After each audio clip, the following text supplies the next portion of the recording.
Sementara itu, Saudara, Polres Aceh Barat menggelar rekonstruksi ulang terkait kasus pembunuhan anak di bawah umur yang dilakukan oleh kekasih dan ibu korban. Kedua tersangka diancam dengan hukuman mati dan 15 tahun penjara.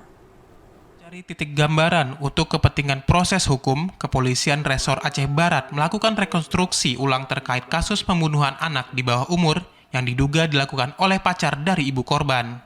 Rekonstruksi itu dilakukan di dua lokasi berbeda dengan memperagakan 18 adegan.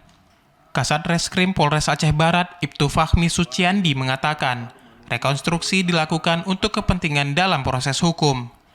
Dalam rekonstruksi itu, pihak kepolisian juga menghadirkan unsur kejaksaan dan penasihat hukum dari kedua belah pihak. Kita melaksanakan kegiatan rekonstruksi untuk melaksanakan reka ulang sesungguhnya agar kita sama-sama memiliki gambaran bagaimana sesungguhnya peristiwa di hari Jumat tanggal 9 Februari itu terjadi. Kita juga bersama-sama dengan Jaksa Penuntut Umum diwakili oleh Pak Kasipidum, kemudian ada dari pihak penasihat hukum tersangka, juga korban, hadir bersama-sama dengan kita untuk melaksanakan atau menyaksikan bagaimana kegiatan rekonstruksi tadi kita laksanakan.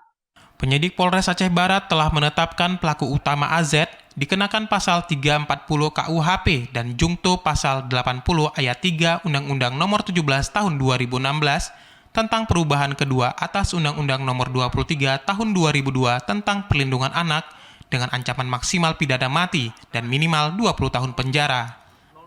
Sementara itu, PR yang merupakan ibu kandung korban dijerat dengan pasal 76C ayat 3 jungto pasal 80 ayat 3 Undang-Undang Nomor 35 Tahun 2014 tentang perubahan Nomor 23 Tahun 2002 tentang perlindungan anak dengan ancaman pidana 15 tahun penjara.